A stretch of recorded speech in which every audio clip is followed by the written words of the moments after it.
출애굽기가 이제 시작이 되었습니다. 출애굽기가 시작이 되었는데 출애굽기를 어떻게 이제 읽어 나갈지에 대해서는 지난번에 한목락 그 개요를 한번 좀 참고해 보시라고 말씀을 드려 한 23분 정도 제가 출애굽기를 어떻게 읽을지에 대해서 말씀을 나누었더라고요.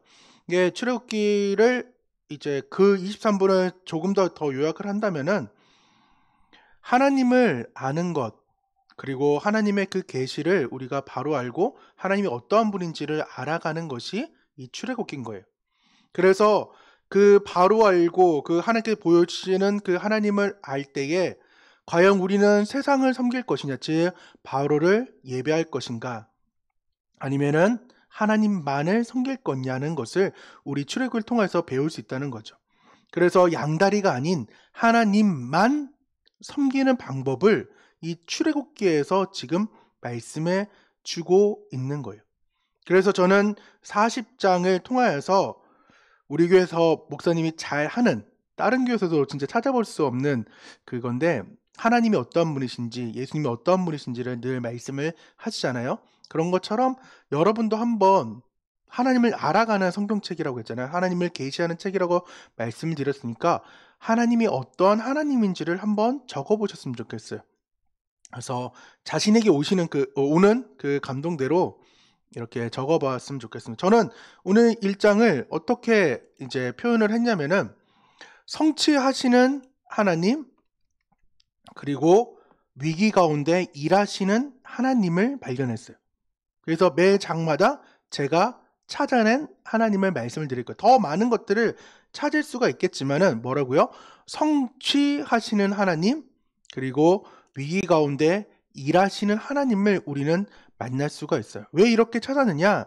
여러 가지의 성경, 그리고 이렇게 주석지 여러 가지를 보면은 1장의 구절을 좀 이렇게 표현할 수 있어요. 성취하시는 하나님, 위기 가운데 일하시는 하나님, 그 사이에 하나님의 의도가 있고 또한 사람의 의도를 발견할 수 있는 것이 바로 오늘 1장의 구조이기 때문에 우리는 오늘 제가 성취하시는 하나님과 위기 가운데 일하시는 하나님을 만날 수 있다고 말씀을 드리는 거예요. 어떤 것이냐? 하나님께서 약속을 성취하시고, 그리고 오늘 1장에 약속의 위기가 오고 약속에 대한 믿음을 이제 발견할 수가 있는데, 이 약속이 무엇이냐가 중요하겠죠. 우리가 창세기 50장을 통하여서 이 약속이 얼마나 중요하고 그 약속대로 일하시는 하나님을 우리는 보았다는 거죠. 삶을 살아내는 그 족장들을 보았다는 거죠. 우리 같이 길지만은 천천히 한번 언약, 약속에 대해서 어떤 것 때문에 하나님께서 이 출애굽을 이렇게 인도해 나가는지를 한번 다시금 읽어보도록 하겠습니다. 여호와가 아브라함과 맺으신 언약을 기억하셨다는 언급과 연결되어 출애굽기의 사건들과 가르침이 소개된다. 하나님은 아브라함에게 다음과 같이 약속하셨다. 곧 하나님은 아브라함 자손에게 가나안 땅을 주실 것이다. 또한 아브라함의 자손이 셀 수 없을 정도로 많아지게 될 것이다. 그리고 아브라함을 통해서 아브라함의 자손과 모든 민족들이 복을 받게 될 것이다. 이 약속은 하나님이 아브라함과 맺으신 언약에 기초하고 있다. 이와 같이 창세기에서 하나님은 아브라함과 언약을 맺으셨다. 그리고 하나님은 이삭과 야곱에게 그 언약을 확인해 주셨다. 출애굽기는 언약의 중재자로서 모세의 역할에 초점을 맞추어 그 언약을 강조한다.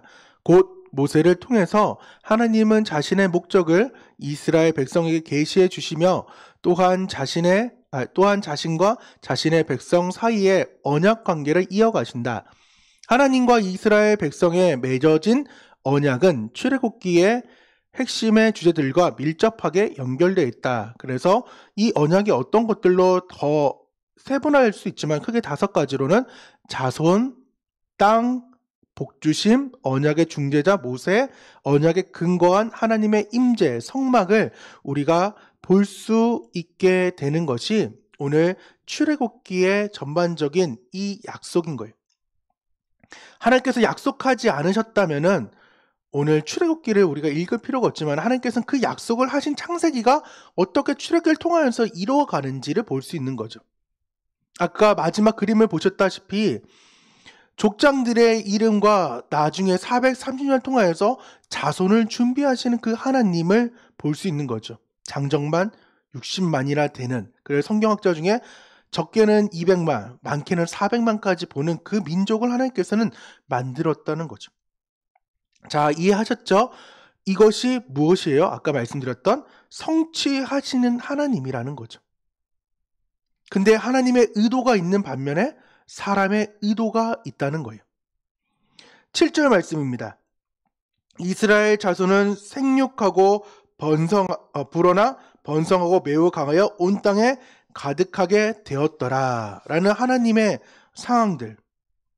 하지만은 사람의 그 계획들은, 세상의 그 방법들은 요셉을 알지 못한 새 왕이 일어나서 11절에 괴롭게 하고 그 목축업하는 그 사람들이 이제 건설을 하게 되는, 국고성 비동과 라암스를 건축하는 그러한 상황들이어서 오히려 힘들어서 인구 정책을 이제 쓸 때에 힘들면은 더욱 번성하지 않겠구나라는 사람의 의도를 가지고 이들을 괴롭혔지만은, 이스라엘 백성들을 괴롭혔지만은 오히려 하나님의 약속, 하나님의 그 계획이 있었기 때문에 12절에 그러나 학대를 받을수록 더욱 번성하여 퍼져가니, 즉 7절에 생육하고 불어나 번성, 그 번성과 12절에 학대를 받을수록 더욱 번성, 그 번성이 연결할 수가 있는 거죠. 왜? 하나님의 명령이 뭐였어요? 7절에 생육하고 불어나 번성하라는 것이 하나님의 그 언약의 약속이었잖아요. 그러니까 그 궁극적인 창세기의 최초의 그 약속들이 이제는 하나님께서는 그 언약의 백성을 통하여서 비록 사람은 힘들게 할지라도 하나님께서는 그 하나님의 그 계획들을 가지고 일하고 계시다는 것을 볼 수 있는 것이 우리의 모습을 보아야 된다는 거죠.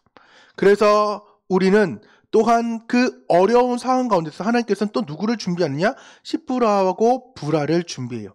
히브리 산파들을 준비해가지고 그 인구 정책 가운데 쓰는 가운데서도 오히려 17절에 산파들이 하나님을 두려워하여 애굽왕의 명령을 어기고 라고 말씀을 하고 21절에 그 산파들은 하나님을 경외하였으므로, 즉 두려워하는 것은 하나님을 경외하는 것입니다.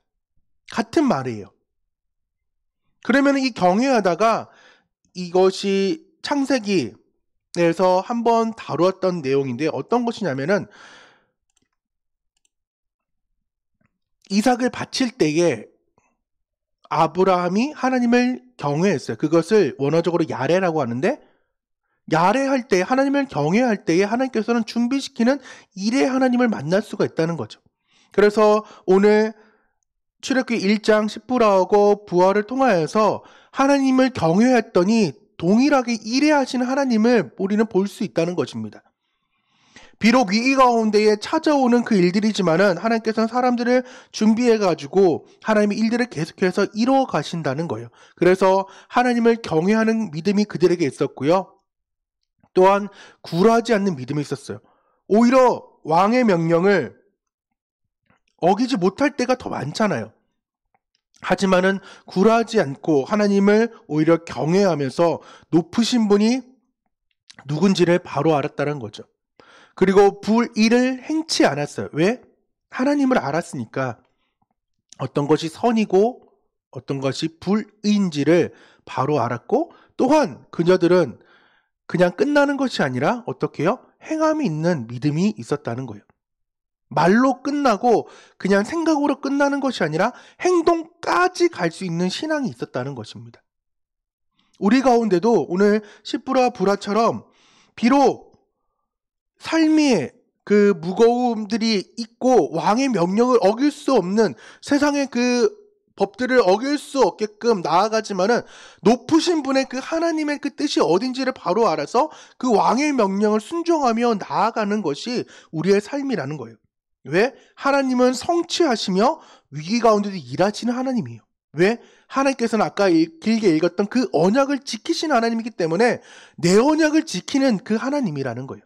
그렇기 때문에 하나님은 사람을 준비해서 그 일들을 감당하게 하고 또한 우리 보고 그 일들을 하라고 말씀하는 거예요.